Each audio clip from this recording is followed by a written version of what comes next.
നമ്മൾ web series കണ്ട ഒരു കാലഘട്ടമാണ് നമ്മളിപ്പോൾ. അപ്പോൾ പതിവ് ഒരു സിനിമയുടെ ഒരു എഴുത്തിൻ്റെ ശാസ്ത്രത്തിൽ നിന്ന് മാറി രണ്ട് സിനിമ, അതേപോലെ ഡിക്റ്റിൻ പറഞ്ഞ പോലെ രണ്ട് സിനിമ, ഫസ്റ്റ് ഹാഫ് ഒരു സിനിമ, സെക്കൻഡ് ഹാഫ് ഒരു സിനിമ, ഇത് തമ്മിൽ രണ്ടും അങ്ങനെ ഒരു നമ്മൾ എഴുത്തിലൂടെ നമ്മൾ കണ്ട സിനിമ. അപ്പോൾ അത് ശരിക്കും ഒരു പരീക്ഷണമായിരുന്നു, അല്ലെങ്കിൽ അതൊരു പുതിയ നരേഷൻ, അല്ലെങ്കിൽ അങ്ങനെ റിസ്ക് അല്ലായിരുന്നു അത് സിനിമയുടെ എഴുത്തിനകത്ത്? തീർച്ചയായിട്ടും. ഞാൻ ഈ സിനിമ റിലീസാവുന്നതിന് മുമ്പ് നേരിട്ട ഏറ്റവും കൂടുതൽ കേട്ട ചോദ്യം എന്ന് പറയുന്നത്, ഒരുപാട് ത്രില്ലർ സിനിമകൾ വരുന്നുണ്ടല്ലോ, ഇപ്പം നിങ്ങളൊരു ത്രില്ലറും പൊക്കി പിടിച്ചുകൊണ്ട് വന്നു കഴിഞ്ഞാൽ എന്താണ് അതിൻ്റെ പുതുമ, എന്താണ് എന്നാണ് ഒത്തിരി ആളുകൾ. ഈ സിനിമയ്ക്ക് ഒരു ഹൈപ്പ് കുറവ് ഉണ്ടാവുന്നതിൻ്റെ ഒരു റീസണും അതായിരുന്നു. കാരണം ഇഷ്ടംപോലെ ത്രില്ലർ സിനിമകൾ വന്നിട്ടുണ്ട്, ഗംഭീരമായ ത്രില്ലർ സിനിമ മലയാളത്തിൽ ഇറങ്ങിയിട്ടുണ്ട്. അതിൽ നിന്നൊക്കെ എന്താണ് വ്യത്യസ്തത എന്നുള്ളതാണ് എല്ലാവരും ചോദിച്ചൊരു ചോദ്യം. അത് വളരെ കടമുള്ള ചോദ്യം തന്നെയാണ്. പക്ഷെ എനിക്ക് റിലീസിന് മുന്നേ എന്താണ് ഞാനിതിൽ എക്സ്പെരിമെൻ്റ് ചെയ്തിരിക്കുന്ന, എന്താണ് ഇതിനകത്ത് പുതുതായിട്ടുള്ള കാര്യമെന്ന് പറയാൻ പറ്റില്ല. നമ്മൾ പുതുമയുള്ള തിരക്കഥയാണ്, വ്യത്യസ്തമായ തിരക്കഥയാണ് എന്ന് പറഞ്ഞാൽ അത് സ്ഥിരം പറയുന്ന ഒരു കാര്യമായിട്ട് മാത്രമേ ഉള്ളൂ. അതുകൊണ്ട് തന്നെ എനിക്ക് ഞാൻ മനോരമ ഓൺലൈനിൽ കൊടുത്തൊരു ഇൻ്റർവ്യൂവിൽ മാത്രമാണ്, റിലീസിൻ്റെ തലേദിവസം വൈകുന്നേരം കൊടുത്തിട്ടൊരു ഇൻ്റർവ്യൂവിലാണ് പറഞ്ഞത്, ഈ സിനിമയിൽ തിരക്കഥയിൽ ചില പരീക്ഷണങ്ങൾ നടത്തിയിട്ടുണ്ട്. അതാണ് എൻ്റെ ഏറ്റവും വലിയ ഈ സിനിമയോടുള്ള എക്സൈറ്റ്മെൻറ്റും എൻ്റെ ഭയവും. ഇപ്പം ആ എക്സൈറ്റ്മെൻറ്റിന് ഫലമുണ്ടായി, ആ ഭയം പൂർണ്ണമായിട്ട് മാറി. ശരിക്കും ഇതൊരു പരീക്ഷണം തന്നെ ആയിരുന്നു തിരക്കഥയിൽ. ഞാൻ എന്തുകൊണ്ടൊരു അടുത്തൊരു ഇൻവെസ്റ്റിഗേഷൻ സിനിമ എഴുതണം എന്നുള്ള എൻ്റെ ഏറ്റവും വലിയ എക്സൈറ്റ്മെൻ്റ് ആയിരുന്നു ഈ തിരക്കഥയിലെ ഈ പുതുമ എന്ന് പറയുന്നത്. അത് വിജയിച്ചു എന്നറിയുന്നതിന് വളരെ സന്തോഷമുണ്ട്.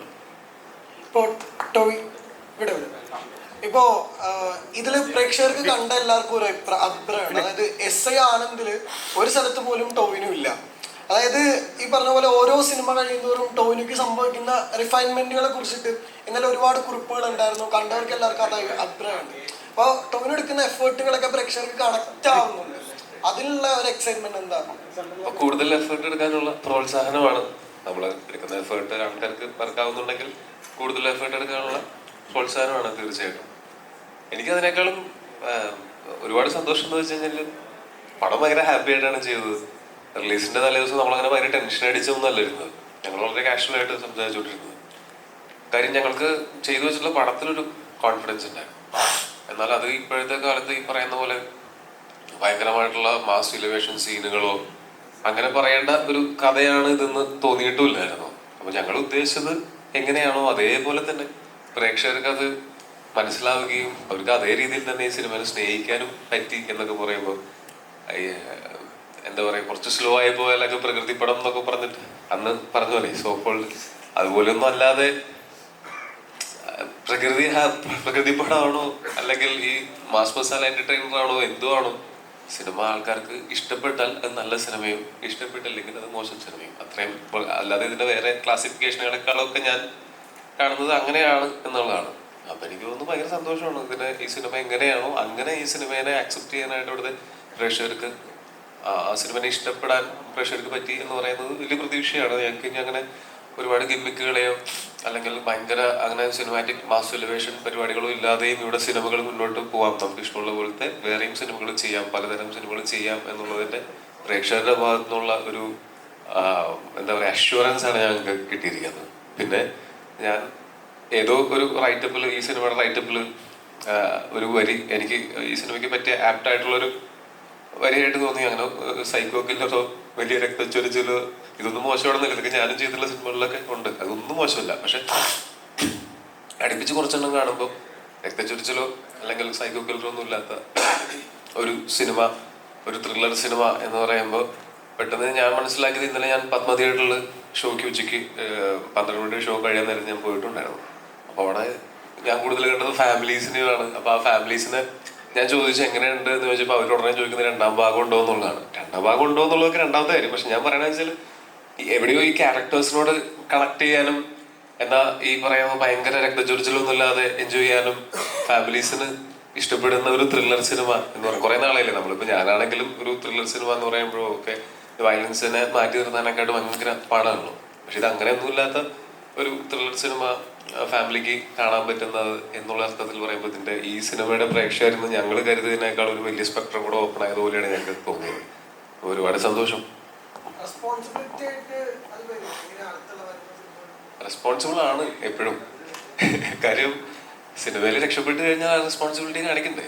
നമ്മൾ സിനിമയിൽ നിലനിൽക്കാൻ വേണ്ടി മാത്രമല്ല, നമുക്ക് എന്തെങ്കിലും സിനിമയിൽ നിന്ന് കിട്ടുകയാണെങ്കിൽ തിരിച്ച് നമ്മുടെ ഭാഗത്ത് നിന്ന് ആ റെസ്പോൺസിബിലിറ്റി കാണിക്കണ്ടേ. നമ്മുടെ സിനിമകൾ കാണാനായിട്ട് കൂടുതൽ ആൾക്കാർ തിയേറ്ററിലേക്ക് വരുന്ന സമയത്ത് അടുത്ത തവണ വരുന്ന ആൾക്കാർക്ക് നമുക്ക് ഇതുവരെ ചെയ്തിട്ടുള്ളതിനേക്കാളും ബെറ്റർ ഔട്ട്പുട്ട് കൊടുക്കാൻ പറ്റുകയാണെങ്കിൽ ആ റെസ്പോൺസിബിലിറ്റി എന്തായാലും നമ്മുടെ മനസ്സിൽ ഇപ്പോഴും ചിന്തയിൽ എനിക്കൊന്ന് മിക്കവാറും എല്ലാ കലാകാരന്മാരുടെയും മനസ്സിൽ അല്ലെങ്കിൽ കലാകാരിമാരുടെയും ജസ്റ്റ് മിസ്സായി ഞാൻ എല്ലാവരുടെയും മനസ്സിൽ കലയുമായി ബന്ധപ്പെട്ട എല്ലാവരുടെയും മനസ്സിലുണ്ടാവുന്നതാണ് തോന്നുന്നത്.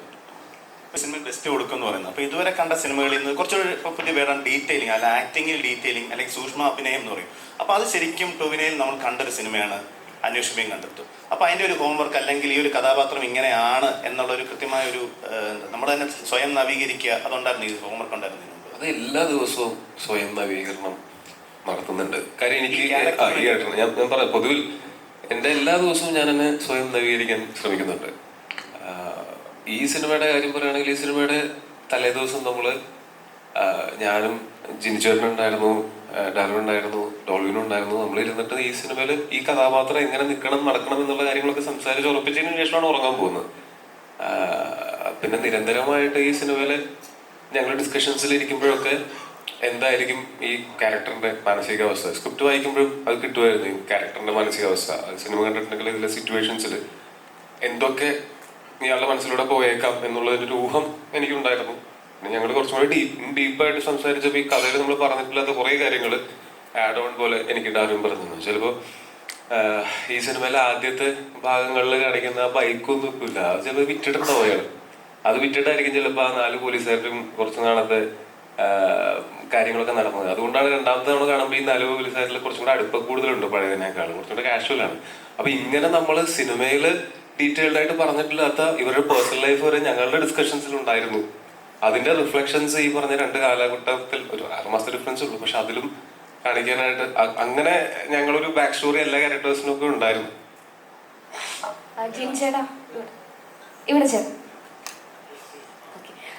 ചേട്ടാ, ഇതിൽ മെൻഷൻ ചെയ്യുന്ന കുറച്ച് അന്ന് ചർച്ച ചെയ്യപ്പെട്ടിരുന്നതും ഇന്നത്തെ കാലഘട്ടത്തിൽ ചർച്ച ചെയ്യപ്പെടുന്ന കുറച്ച് വാക്കുകളുണ്ട്, അല്ലെങ്കിൽ ഇതിൽ നിന്നാണ് ഈ കൊലകളെല്ലാം സംഭവിക്കുന്നത്.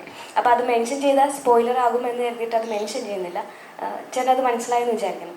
അപ്പം കഥയിലായിട്ട് വരുമ്പോഴത്തേക്കും നിങ്ങൾ എപ്പോഴും പ്രൊമോഷൻ ചെയ്യുന്നത് ക്രൈം ത്രില്ലർ എന്ന രീതിയിൽ തന്നെയാണ്. ഈ പറഞ്ഞ പർട്ടിക്കുലർ കാര്യങ്ങൾ മെൻഷൻ ചെയ്യുന്നില്ല, പക്ഷേ അതുമായി ബന്ധപ്പെട്ട് ഒരുപാട് സിനിമകൾ വന്നിട്ടുമുണ്ട്.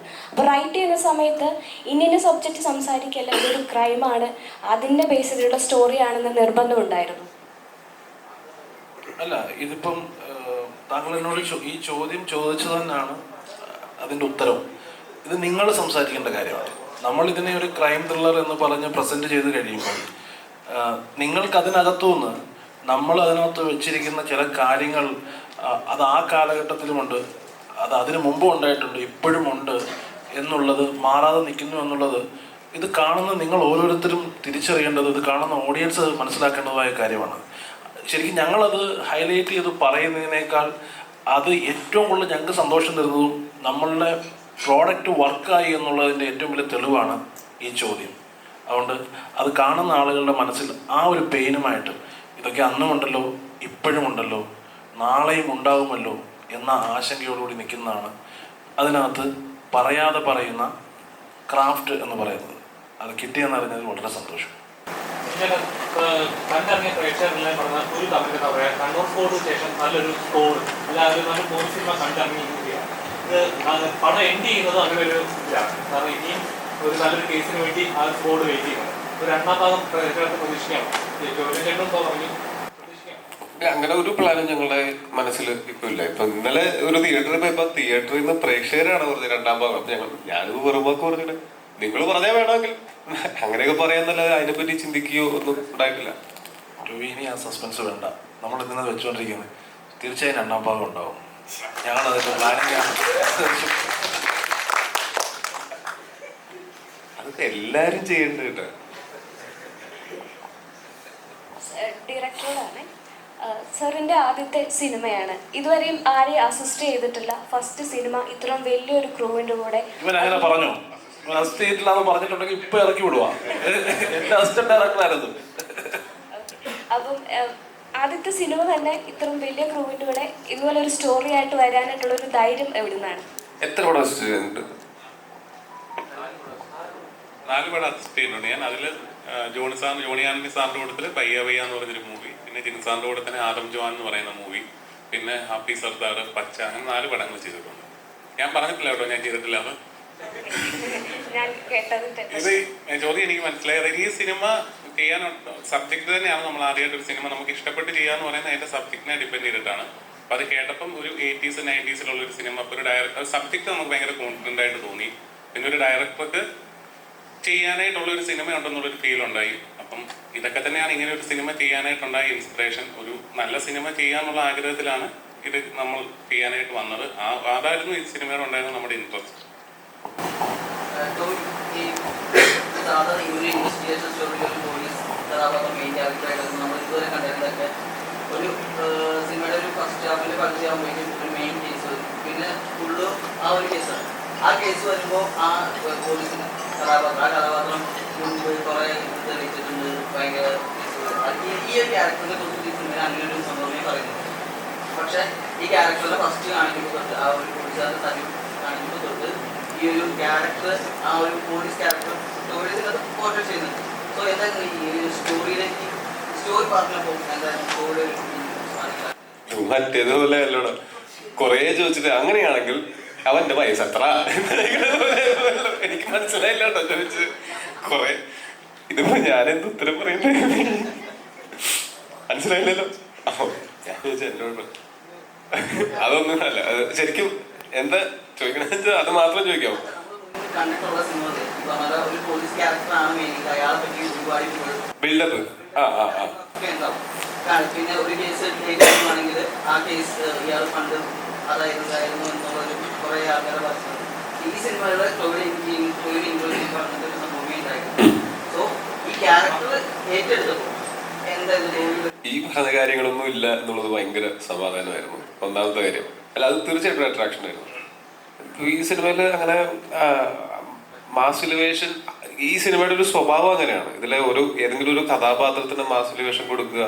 അപ്പൊ അത് നായക കഥാപാത്രം എന്ന് പറയുന്ന ഒരു കഥാപാത്രം, ഇമ്പോർട്ടന്റ് കഥാപാത്രങ്ങൾ കുറെ ഉണ്ട് ഈ സിനിമയിൽ. അതിൽ ഏതെങ്കിലും ഒരു കഥാപാത്രത്തിന് മാസ് എലിവേഷൻ കൊടുക്കുക എന്നുള്ളതിനേക്കാളും ഈ ആ കേസ് സോൾവ് ആയി വരുന്ന സമയത്തുണ്ടാവുന്ന ആ ഒരു എക്സൈറ്റ്മെന്റ് ആയിരുന്നു. അല്ലെങ്കിൽ ഒരു പ്രോപ്പർ ഈ ക്രൈം ഇൻവെസ്റ്റിഗേഷൻ പ്രൊസീജിയർ ഏകദേശമൊക്കെ ഈ സിനിമയിലൂടെ ആൾക്കാർക്ക് ഈ 2 കേസുകളുടെ വഴി കുറച്ചൊക്കെ മനസ്സിലാവുന്നുണ്ടാവും ശരിക്കും പോലീസിൽ എങ്ങനെയാണ് ഇതിന്റെ പ്രൊസീജിയർ നടക്കുന്നത് എന്നുള്ള പോലെ.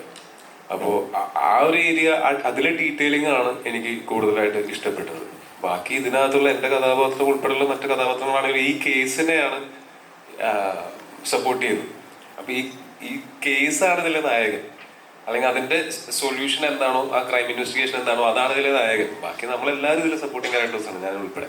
അപ്പൊ അതിൽ ഇമ്പോർട്ടൻസ് അവിടെ നിന്ന് വേറെ എവിടെയും പോകണ്ട എന്നുള്ള ആലോചന ആദ്യമേ ഉണ്ടായിരുന്നു. എനിക്കത് ഭയങ്കര ഇഷ്ടപ്പെട്ടിരുന്നതാണ്. പിന്നെ എല്ലാവരെയും ഇത് ഈ ഇമ്പോർട്ടൻ്റ് ആയിട്ടുള്ള ഈ ഒരു കേസ് നടക്കുന്ന സമയത്ത് അതൊക്കെ ഞങ്ങളുടെ എങ്ങനെ ഇമോഷണലി ഞങ്ങൾക്ക് അതിലൂടെ ഒരു ജേർണീസ് ഉണ്ടാവാം, ഞങ്ങൾ എങ്ങനെയാണ് ഇമോഷണലി ബാധിക്കപ്പെടുന്നത് തുടങ്ങിയിട്ടുള്ള കാര്യങ്ങൾ മാത്രമാണ്. അതൊക്കെ എന്ന് വെച്ചാൽ ക്യാരക്ടേഴ്സാണ് എല്ലാം, അല്ലാതെ ഈ നായിക അങ്ങനെയുള്ള ഒരു രീതിയിലല്ല സമീപിച്ചിരിക്കുന്നത്.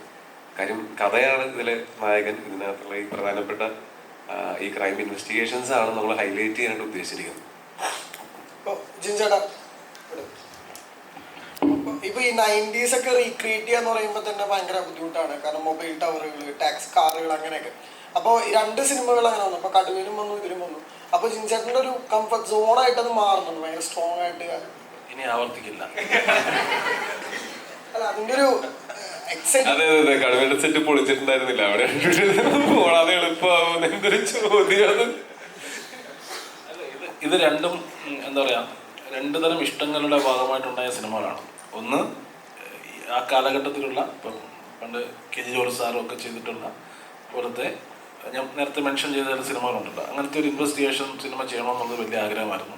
പിന്നെ അതുപോലെ ആ കാലഘട്ടത്തിലുള്ള ഒരു മാസ് സിനിമ, എല്ലാവിധ ടെംപ്ലേറ്റുകളുമുള്ള ഒരു പടം ചെയ്യണമെന്നുള്ളത് വലിയ ആഗ്രഹമായിരുന്നു. ആ 2 ആഗ്രഹങ്ങളുടെ പുറത്താണ് ഈ 2 സിനിമകളും ചെയ്തത്.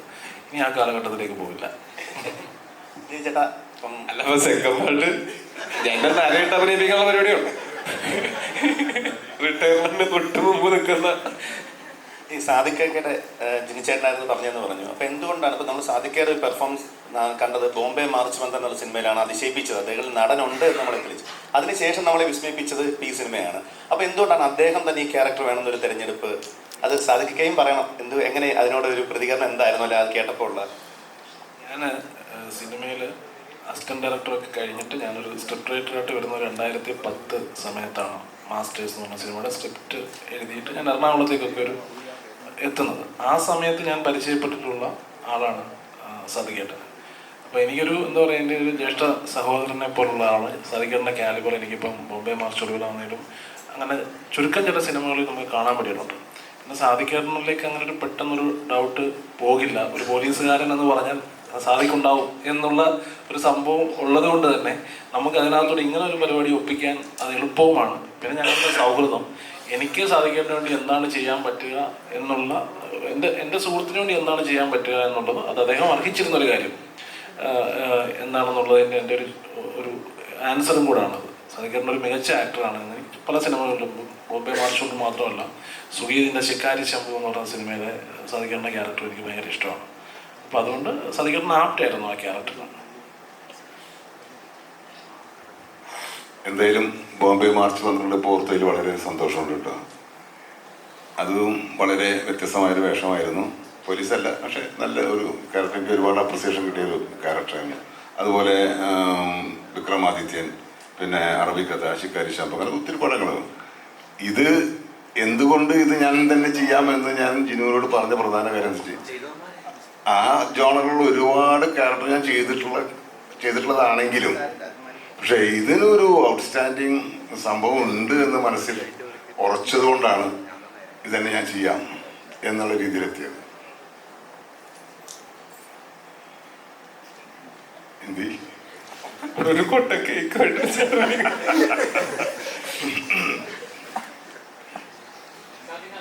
ഒരു മലയാള സിനിമയിൽ ഒരു റൊമാൻറ്റിക് കാലഘട്ടം അല്ലെങ്കിൽ ഫാമിലി സിനിമകൾ വന്നുകൊണ്ടിരുന്ന സമയത്ത് പെട്ടെന്ന് അഞ്ചാം പാത്രം പോലൊരു സിനിമ വന്നിട്ട് അത് ഇന്ദ്രൻസിന്റെ കഥാപാത്രം എടുത്തു പറയുന്നുണ്ട്. കാരണം പ്രത്യേകിച്ച് ആക്ഷൻ എടുക്കുന്നില്ല, ഡയലോഗും പ്രസന്റേഷനും കൊണ്ട് മാത്രം ആ കഥാപാത്രം വേറെ ലെവലായിരുന്നു. ഈ സിനിമയിലായാലും താങ്കളുടെ കഥാപാത്രം അവസാനം ഒരു പ്രേക്ഷകൻ എക്സ്പെക്ട് ചെയ്തില്ല, ഇദ്ദേഹമാണോ എന്ന് നോക്കുന്ന ഒരു സൈഡ് അതേപോലെ ഇതൊക്കെ പലതല്ലായി. ഒന്നുമില്ല, ജിനി വ്യക്തമായിട്ട് പറഞ്ഞു തന്നിട്ടുണ്ടായിരുന്നു.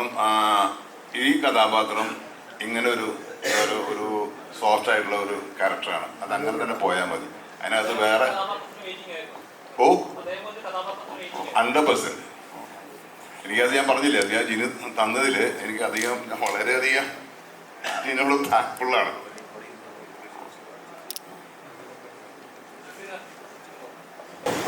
മലയാള സിനിമയിൽ ഇപ്പോൾ വന്നത് ഇപ്പം കുറച്ചുകൂടെ നെഗറ്റീവ് റോളിലേക്ക് ആയിപ്പോകുന്നു തോന്നുന്നു.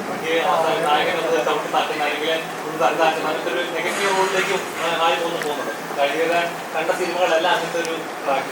ഞാൻ പോസിറ്റീവായിട്ട് കുറേ വേഷം ചെയ്തു, പക്ഷെ രക്ഷപ്പെട്ടില്ല. എന്നാൽ പിന്നെ നെഗറ്റീവ് പിടിക്കാൻ കഴിയില്ല. അങ്ങനെയല്ല, നമ്മൾക്കൊരു ഇമേജ് ഉണ്ടല്ലോ. നമ്മൾ വന്നിട്ടുള്ളത് മിമിക്രി എന്ന് പറയുന്ന കലയിലൂടെയാണ്. അപ്പം തമാശയാണ് കൂടുതൽ ചെയ്തുകൊണ്ടിരിക്കുന്നത്. മുൻകാലങ്ങളിൽ കിട്ടിയിരിക്കുന്ന സിനിമകളിലും ഒക്കെ അങ്ങനത്തെ വേഷങ്ങളായിരുന്നു, തമാശ ജോറിനുള്ള വേഷങ്ങളായിരുന്നു. അപ്പോൾ അത് ഞാൻ ചെയ്യുന്നതിലൊരു പ്രത്യേകിച്ച് പുതുമയില്ല. കാരണം ഞാൻ സ്റ്റേജിലൊക്കെ ചെയ്തുകൊണ്ടിരിക്കുന്നതാണ്, മിനി സ്ക്രീനിലുമൊക്കെ. അതിൽ നിന്ന് മാറി നമുക്ക് എന്തെങ്കിലും ഒരു വ്യത്യസ്തമാർന്ന വേഷം കിട്ടുമ്പോഴാണ് ഒരു ആക്ടർ എന്ന നിലയിൽ നമുക്ക് കുറച്ച് പ്രൂവ് ചെയ്യാൻ പറ്റുള്ളൂ. അപ്പോൾ ഇത്തരം വേഷങ്ങൾ ഞാൻ എൻജോയ് ചെയ്യുന്നുണ്ട്. ഷൈലോക്കിലാണ് അവസാനം കണ്ടത്. അപ്പം മുത്തുകവ് പിന്നെ കാർത്തിക്കൊപ്പം ഉള്ള സിനിമകളിലൂടെ അർത്ഥനിഷ്ഠ എനിക്ക് പെട്ടെന്ന് ഒരു സിനിമയിൽ നിന്ന് മാറിപ്പോയിട്ട് ചെറിയൊരു ഇടവേള. എന്ത് പറ്റി അങ്ങനെ ഒരു ഇടവേള സംഭവിക്കാൻ? അല്ല, എങ്ങനെയാണ് പിന്നെ ഈ സിനിമയിലേക്ക് സംവിധാനോട് കേട്ടോ എങ്ങനെയാണ് ഈ അർത്ഥനെ തന്നെ ഈ ഒരു റോളിലേക്ക് തിരിച്ചു കൊണ്ടുവരാം എന്നൊരു രണ്ടുപേരും പറയണം. തിരിച്ചു കൊണ്ടുവരാൻ അർത്ഥന എവിടെയും പോരായിട്ട് എനിക്ക് തോന്നി. പ്രേക്ഷകർ കണ്ടില്ല. തമിഴിലൊക്കെ പടങ്ങൾ ചെയ്യുന്നുണ്ടായിരുന്നു. നമ്മൾ ഈ ക്യാരക്ടറിന് ഒരു ഓപ്ഷൻ വന്നപ്പോൾ നമുക്ക് ആ സമയത്ത് അർത്ഥനയുടെ പേര് ജിൻസാറാണ് എനിക്ക് സജസ്റ്റ് ചെയ്യുന്നത്. അപ്പം അത് നോക്കിയിട്ട് ഓക്കെ ആണെന്നുള്ള രീതിയിൽ വന്നതല്ല. തിരിച്ചു കൊണ്ടുവരാന്നുള്ളതൊന്നും നമ്മളെങ്ങും ഓർത്തിട്ട് പോലും ഇല്ലല്ലോ. കിട്ടുന്ന അവസരങ്ങളിൽ നല്ല നോക്കിയല്ലേ എനിക്ക് അഭിനയിക്കാൻ പറ്റുമോ. എൻ്റെ മലയാളത്തിൽ നിന്ന് സിനിമകളിലേക്ക് വിളിക്കൂ പ്ലീസ്, ഞാൻ വന്ന് അഭിനയിക്കുന്നതായിരിക്കും. വിളിക്കണ്ടേ? പിന്നെ എനിക്ക് ഭാഷ ഒരിക്കലും ഒരു പ്രശ്നമല്ല. എനിക്കെപ്പോഴും ഇഷ്ടം സിനിമകളോടാണ്, അഭിനയത്തോടാണ്. അപ്പോൾ അത് ഏത് ഭാഷയിൽ എനിക്ക് അവസരങ്ങൾ കിട്ടിയാലും അവിടെ എനിക്ക് കിട്ടുന്ന സ്പേസിൽ കിട്ടുന്ന ക്യാരക്ടറിൽ എന്നെക്കൊണ്ട് ചെയ്യാൻ പറ്റുന്നത്, ഇനി ഞാൻ ഒരുപാട് പഠിക്കാനുണ്ട് അഭിനയത്തെ പറ്റി, ഇനി ഒരുപാട് മെച്ചപ്പെടുത്താനുണ്ട്. ബട്ട് സ്റ്റിൽ ഏതായാലും എൻ്റെ 100% തരാൻ വേണ്ടി നോക്കാറുണ്ട്. പിന്നെ കോവിഡ് സമയത്താണെങ്കിൽ സത്യം പറഞ്ഞാൽ ബ്രോക്കായിരുന്നു. ആർക്കും അവസരങ്ങളില്ലായിരുന്നു എന്ന് വിശ്വസിക്കാനാണ് എനിക്കിഷ്ടം. കാരണം എനിക്ക് എന്തൊക്കെയാലും ഇല്ലായിരുന്നു അത് കഴിഞ്ഞപ്പോൾ. അപ്പോൾ ഞാനൊരു 2021 തൊട്ട് 2022 വരെ കാനഡയിൽ പഠിച്ചുകൊണ്ടിരിക്കുമായിരുന്നു. സോഷ്യൽ സർവീസ് വർക്ക് കോഴ്സ് ചെയ്യുമായിരുന്നു. അവിടെ ഞാൻ പാർട്ട് ടൈം ആയിട്ട് ഡയറക്റ്റ് സപ്പോർട്ട് പ്രൊഫഷണലായിട്ട് വർക്ക് ചെയ്യുന്നുണ്ടായിരുന്നു. പിന്നെ തിരിച്ചു വന്നിട്ടാണ് വീണ്ടും സിനിമകളിൽ അഭിനയിച്ച് തുടങ്ങിയത് കോഴ്സ് കഴിഞ്ഞപ്പോഴത്തേക്കും.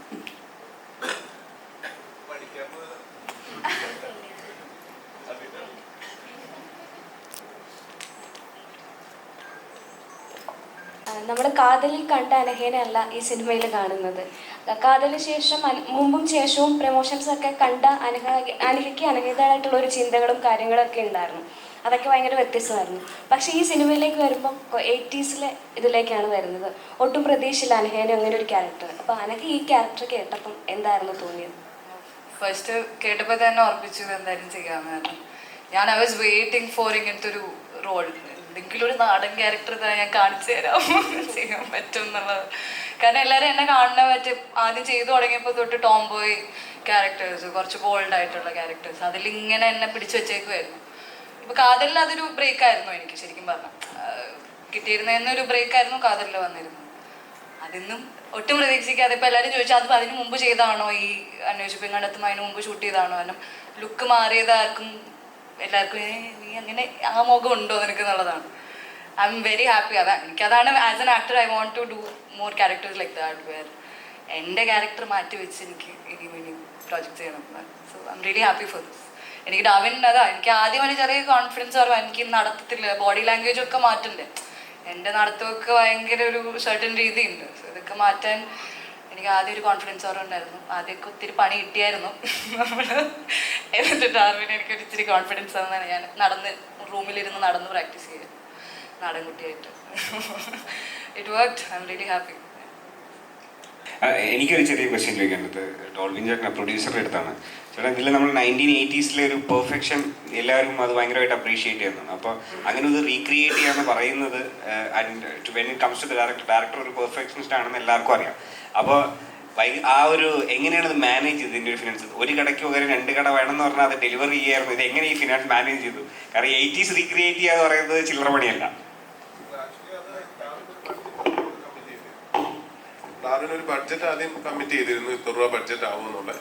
അതിൽ തന്നെ ഡാർവിൻ പടം കംപ്ലീറ്റ് ചെയ്തു. അപ്പോൾ പിന്നെ നമുക്കതിൽ പ്രൊഡക്ഷൻ സൈഡിൽ വേറെ കൺഫ്യൂഷൻസ് ഒന്നും ഉണ്ടാകേണ്ടി വന്നില്ല. പുള്ളി എന്താണോ നമ്മുടെ അടുത്ത് പറഞ്ഞിരുന്ന ബഡ്ജറ്റ് അതിൽ തന്നെയാണ് പടം കംപ്ലീറ്റ് ചെയ്തിരുന്നത്. എക്സ്ട്രാ ഡിമാൻഡിങ് ആയിരുന്നോ? ഇല്ല, അങ്ങനെ ആ ബഡ്ജറ്റിൽ ഡിമാൻഡ് ചെയ്തിരുന്നു, അത് നമ്മൾ കൊടുത്തിരുന്നു. അതിനപ്പുറത്തേക്ക് വേറെ പ്രശ്നങ്ങളൊന്നുമില്ല. അതെ, ചെറിയൊരു കുത്തിത്തിരിപ്പ് ട്രൈ ചെയ്താണ്, നടന്നില്ല. More questions? നിശാന്തായിട്ടൊന്നും ആരും ചോദിച്ചില്ല കേട്ടോ. ഒന്നും ചോദിക്കാണ്ടിരിക്കാനാണ് ഇങ്ങനെ ഒളിച്ചിരിക്കാനാണ്. ജിൻജിയുടെ അടുത്തൊരു ക്വസ്റ്റ്യൻ ചോദിച്ചത്, നമ്മുടെ കടുവയുടെ പാർട്ട് 2 പറ്റി സംസാരിക്കുന്നുണ്ടായിരുന്നു ഇടയ്ക്കൊക്കെ. അതിന്റെ അപ്ഡേഷൻസ് എന്തെങ്കിലും തരാറായിട്ടുണ്ടോ? ഞാൻ ഇപ്പോൾ അയാൾ പറഞ്ഞല്ലോ ഞാനിങ്ങനെ 90s പോകരുത്, എങ്ങനെയാണെന്ന് ആലോചിച്ചിട്ടിരിക്കുക. അല്ല, ഒക്കെ ഉണ്ട്. പാർട്ട് 2 എന്ന് പറയുന്നത് ഇപ്പോൾ ഒരു സിനിമ എഴുതുക എന്ന് പറയുന്നത് അത്ര നിസ്സാരമായ കാര്യമല്ലല്ലോ, വളരെ പാടുള്ള കാര്യമല്ലേ. അതും ആലോചിക്കുന്നുണ്ട്. അതെ, അന്വേഷിപ്പിൻ കണ്ടെത്തും ആലോചിക്കുന്നുണ്ട്. ഒക്കെ ആലോചനകളുള്ള കാര്യമാണ്. ഇപ്പോൾ ഏറ്റെടുത്ത ചില പ്രോജക്റ്റുകളുണ്ട്, അതാദ്യം തീർക്കണം. അതിനുശേഷം വളരെ ആക്റ്റീവായിട്ട് ആ കാര്യങ്ങൾ ആലോചിക്കും. ആ കാലഘട്ടത്തിലേക്ക് പോകുന്നില്ല എന്ന് പറഞ്ഞാൽ രണ്ടെണ്ണം ആലോചിക്കുന്നത് ആ കാലഘട്ടത്തിലാണ്. നിഷാസാരേട്ടാ, അപ്പം ഞാനിങ്ങനെ ഞങ്ങൾ സുഹൃത്തുക്കൾ പറയായിരുന്നു, ചേട്ടനെ ഇങ്ങനെ ഇവിടെ ഇങ്ങനത്തെ ക്യാരക്ടർ കാണുമ്പോൾ നമുക്ക് ഭയങ്കര സന്തോഷം തോന്നുന്നുണ്ട് എന്ന് പറഞ്ഞു. അപ്പം ശരിക്കും ഇപ്പം ജിന്ന് അല്ലെങ്കിൽ RDX ഇപ്പം ഇങ്ങനെയുള്ള ഒരു നല്ല കുറച്ച് ക്യാരക്ടർ റോളിലേക്ക് ഒരു നടൻ എന്ന നിലയിലേക്ക് ചേട്ടൻ മാറുന്നു. അപ്പോൾ ഈ ഒരു യാത്ര ശരിക്കും ഒരു സമയത്ത് സിനിമയിൽ നിന്ന് തന്നെ മാറിപ്പോയെടുത്ത് പ്രതീക്ഷിച്ചിരുന്നു ഇങ്ങനൊരു തിരിച്ചുവരവ് അല്ലെങ്കിൽ ഇങ്ങനെ അപ്രിസിയേഷൻ കിട്ടും? തീർച്ചയായിട്ടും പ്രതീക്ഷിച്ചിരുന്നു. ഒരു പ്രതീക്ഷയാണല്ലോ നമ്മളെ മുമ്പോട്ട് നയിക്കുന്നത്. അപ്പം എന്താ പറയുക, ഒരു അത് കൂടാതെ ഇതൊക്കെ ഇപ്പം ഇവിടെ വന്നിരിക്കുന്നതൊക്കെ തന്നെ ഈ ഒരു പ്രൊജക്ടിൻ്റെ ഭാഗമായിട്ടൊക്കെ ഇങ്ങനെ ഇരിക്കുമ്പോൾ അതൊക്കെ തന്നെയാണ് ആലോചിക്കുന്നത്. നല്ല സിനിമകളുടെ ഭാഗമായി വരാനും നല്ല സിനിമയുടെ ഭാഗമായി നിൽക്കുന്ന ആളുകളുടെ കൂടെയുള്ള സൗഹൃദവും വീണ്ടും സിനിമയിലേക്ക് തിരിച്ചെത്തി എന്നുള്ളതും എല്ലാം ആഗ്രഹിച്ച കാര്യങ്ങൾ തന്നെയാണ് നടന്നുകൊണ്ടിരിക്കുന്നത്. Thank you.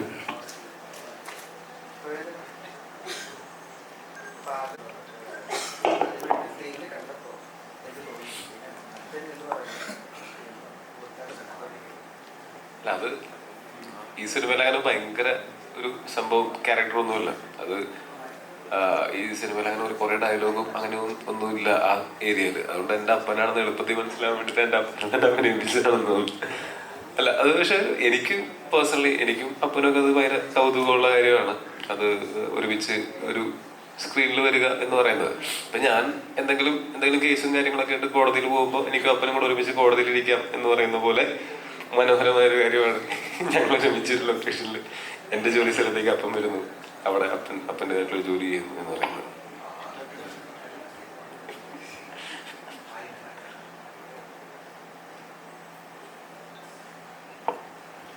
അശോകൻ ചേട്ടാ, ടോവിനോടുകൂടെ രണ്ടാമത്തെ സിനിമയാണ് ചെയ്യുന്നത്. 2 പടവും ഹിറ്റാണ്. അപ്പം ഇവിടെ ചോദിക്കാനുള്ളത് ഇതാണ്, ഹരിശ്രീ അശോകൻ ചേട്ടൻ്റെ ഭാഗമാണോ ടോവിനോയുടെ ഭാഗമാണോ ഹരിശ്രീ അശോകൻ? ഭാഗ്യം അങ്ങനെ ഭാഗ്യം അല്ല, ഇപ്പൊ ഒരു ഭാഗ്യം എന്ന് പറയുന്നത് ഒരു ബിൽഡിംഗ് പണിയാൻ നേരത്തെ അതിന്റെ ഫൗണ്ടേഷൻ തുടങ്ങിയപ്പോൾ എല്ലാം നോക്കണം. ആ ഫൗണ്ടേഷൻ ക്ലിയർ ആണെങ്കിലാണ് കെട്ടി പൊക്കി വരാൻ നേരത്തെ അത് ഭംഗിയാവുള്ളൂ അല്ലേ? അപ്പൊ ആരുടെയും മാത്രം ഭാഗ്യം, എല്ലാവരും ഭാഗ്യമാണ് ഈ പടം വിജയിക്കുന്നത്. അത് ഏറ്റവും ചായ എഴുതുന്ന തുടങ്ങി പ്രൊഡ്യൂസർ തുടങ്ങി ചായ എഴുതും വരെ എൻ്റെ അകത്ത് വിളിച്ചിട്ടുണ്ട്. നമ്മൾ പറയാന്നിട്ട് ഞാൻ ടോവിനോട് പറഞ്ഞ അഭിനയിച്ചു, ഹിറ്റായാലും വളരെ സന്തോഷം, അതെൻ്റെ ഭാഗ്യമാണ്. അങ്ങനെ പറയാം, അതൊരു വാക്കാണ്, കോമൺ പറയുന്നൊരു വാക്കാണ്. പക്ഷെ ആ ഭാഗ്യം തന്നെയാണ് ഈ വിജയം.